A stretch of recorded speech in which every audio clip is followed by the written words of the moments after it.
ज्ञेयं यत्तत् प्रवक्ष्यामि यज्ञात्वामृतमश्नुते अनादिमत्परं ब्रह्म न सत्तन्नासदुच्यते। जो ज्ञेय पूर्वोक्त ज्ञान से जानने योग्य है, उस परमात्मा तत्व को मैं अच्छी तरह से कहूँगा, जिसको जानकर मनुष्य अमरता का अनुभव कर लेता है। वह ज्ञेय तत्व अनादि वाला और परम ब्रह्म है। उसको न सत कहा जा सकता है और न असत ही कहा जा सकता है। तरी ज्ञेय ऐसे म्हणणे प्रस्तुत येण्याची कारणे जे ज्ञाने वाचून कवणे उपाये न ये। तो परब्रह्म को यहाँ ज्ञेय कहते हैं। उसका एकमात्र कारण यही है कि ज्ञान के अलावा अन्य किसी उपाय से उसकी प्राप्ति नहीं हो सकती। जे जाणितले यावरवते काही जाणणे नाही जेथे ते जाणण्याची तन्मयते आणि जयाचे। जिसका ज्ञान हो जाने पर फिर अन्य किसी बात को जान लेना यह बाकी नहीं रह जाता। जिसका ज्ञान हो जाना यही साधक को तन्मय करा देता है। जे जाणितले यासाठी संसारा काढून काठी विरोनी जाई जे पोटी नित्यानंदाचा।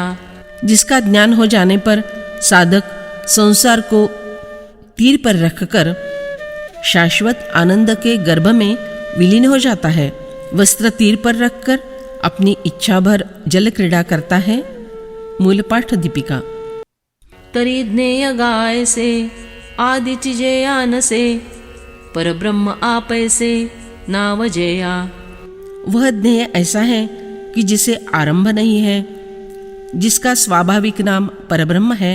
जे नाही म्हणो जाईजे ते विश्वाकारे देखिजे विश्वची ऐसे म्हणजे तरी हे माया। जिसे यदि कोई कहे कि वह है ही नहीं, तो वह विश्व के आकार में दिखाई पड़ता है, और यदि उसे विश्व कहे तो यह विश्व सिर्फ माया है। जया रूप वर्ण व्यक्ति नाही दृश्य दृष्ट स्थिति तरी कोणे कैसे आथी म्हणावे पा। जिसमें रूप रंग आकार आदि भेद नहीं है, जो दृश्य देखने लायक अथवा दृष्ट अर्थात देखा हुआ इस अवस्था में नहीं होता, उसके विषय में भला कोई यह कैसे कह सकता है कि उसका अस्तित्व है। आणि साचची जरी नाही महदादि कवणी ठाई तरी स्फुरत असे कैचे काई तेणे विण। और यदि वह वास्तव में न हो तब यह प्रश्न उत्पन्न होता है कि उसके बिना महत आदि तत्व कहाँ रहेंगे और उसके बिना किसी में कैसे स्फुरण होगा। म्हणून आहे नाही हे बोली जे देखोनी मुकी झाली विचारासी हे मोडली वाट जेथ। इसीलिए जिस ज्ञेय के स्वरूप का ज्ञान हो जाने पर वह ज्ञेय है अथवा नहीं है ऐसा कहने में वाणी असमर्थ हो गई। जिस ज्ञेय के पास आने में इस विचार का मार्ग कुंठित हो गया। जैसी भांड घट शरावी तदाकार असे पृथ्वी तैसी सर्व हो ऊनी सर्वी असे जे वस्तु। जो ज्ञेय वस्तु है वह सब में सर्व होकर उसी तरह रहती है जैसे मिट्टी यह बर्तन मटका खप्पर इत्यादि में स्वयं उन्हीं पदार्थों के आकार में रहती है। सर्वतः पाणिपादंतत् सर्वतो क्षिशिरो मुखम सर्वतः श्रुतिमल्लोके सर्वमावृत्य तिष्ठति। वे परमात्मा सब जगह हाथों और पैरों वाले, सब जगह नेत्रों सिरों और मुखों वाले तथा सब जगह कानों वाले हैं। वे संसार में सबको व्याप्त करके स्थित है। आघवाची ये देशी काळी नोहेच देश काळा वेगळी जी क्रिया होत स्थूला स्थूली ते हात जेया। जो ज्ञेय वस्तु समस्त देशों में और कालों में रहकर तथा देश और काल से भिन्न नहीं है, जो क्रिया स्थूल और सूक्ष्म सभी भूतों के द्वारा संपन्न होती है, वही उसके हाथ होते हैं। ते आते या कारणे विश्वबाहु हे म्हणणे जे सर्वच सर्वपणे सदा करी। जो ज्ञेय वस्तु सर्व रूप से सभी कार्य नित्य करती रहती है, इसीलिए उसे विश्वबाहु कहना पड़ता है। आणि समस्ताही ठाया एकेकाळी धनंजया, आले असे म्हणोनिया विश्वांघ्री नाव। और हे अर्जुन, वह वस्तु एक ही समय सभी स्थानों में रहती है, इसलिए उसे विश्वांघ्री यह नाम दिया गया है।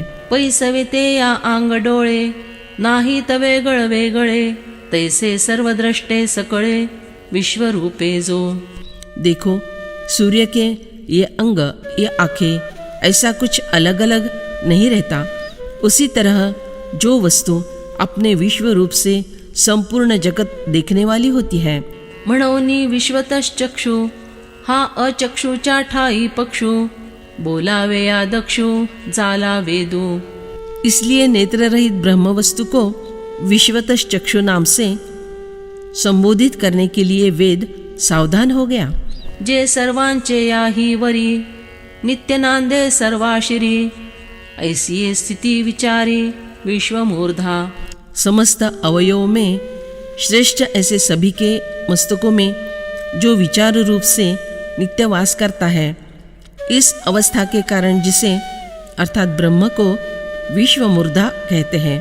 पैगा मूर्ति तेच मुख, हुताशना जैसे देख, तैसे सर्वत्र अशेख, भोगते जे का। देखो, जैसे अग्नि की देह वही उसका मुख होती है, उस प्रकार जो सभी स्थानों में रहकर सब कुछ ग्रास करने वाली है ना। या लागिते या पार्था, विश्व तो मुख हे व्यवस्था, आली असे गा वाक्पथा, श्रुतीचे या। अरे अर्जुन, इसीलिए तो वेदों के मुख से उसका नाम विश्वतोमुख ऐसा निकला।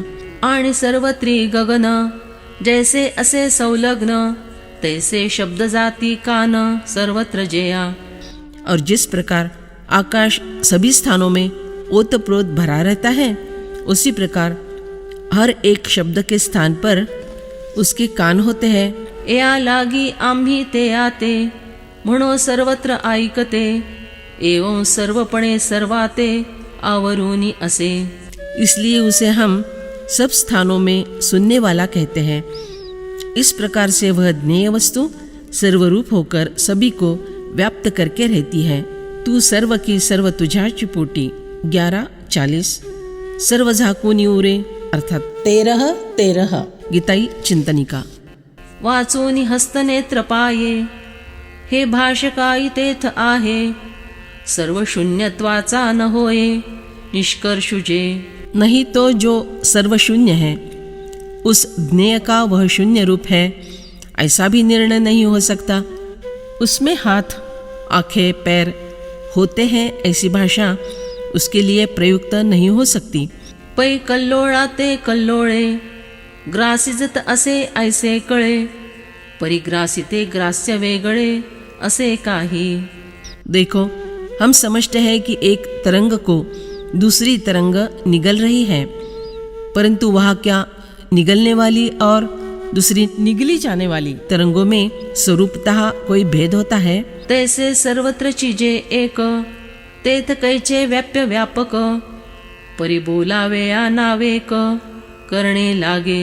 उसी तरह जो ज्ञेय वस्तु सभी स्थानों में एक ही है, वहाँ व्याप्त करने वाले और व्याप्त होने वाले का भेद भला कहाँ से आ सकता है? पर फिर भी कहने या समझाने में सुविधा हो, इसलिए क्षण भर इस प्रकार का भेद करना पड़ता है। पै शून्य दावावे जाले, ते बिंदुले एक केले, तैसे अद्वैत सांगावे बोले, द्वैत किजे। देखो, यदि किसी को शून्य दिखलाना होता है, तब एक छोटा सा टीका लिख दिया जाता है।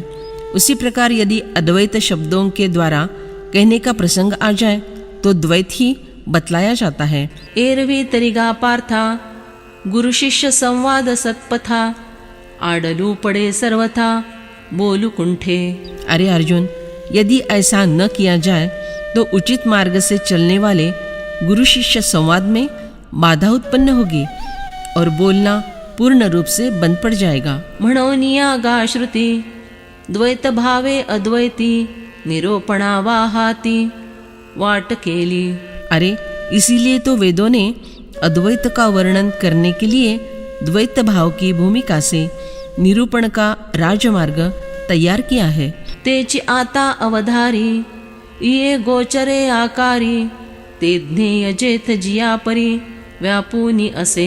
अब यही बात ध्यान में रखो कि वह ज्ञेय जहाँ और जिस प्रकार से स्पष्ट दिखाई देने वाले आकारों में व्याप्त रहता है, यह बतलाता हूँ। सर्वेन्द्रिय गुणाभासं सर्वेन्द्रिय विवर्जितं, असक्तं सर्वभृच्चैव निर्गुणं गुणभोक्तृ च। वे परमात्मा संपूर्ण इंद्रियों से रहित है और संपूर्ण इंद्रियों के विषयों को प्रकाशित करने वाले हैं, आसक्ति रहित है और संपूर्ण संसार का भरण पोषण करने वाले हैं, तथा गुणों से रहित है और संपूर्ण गुणों के भोक्ता है। तरी तेगा किरीटी ऐसे, घटमठी आकाश जैसे, पटी पट हो उनिया से तंतु जेवी।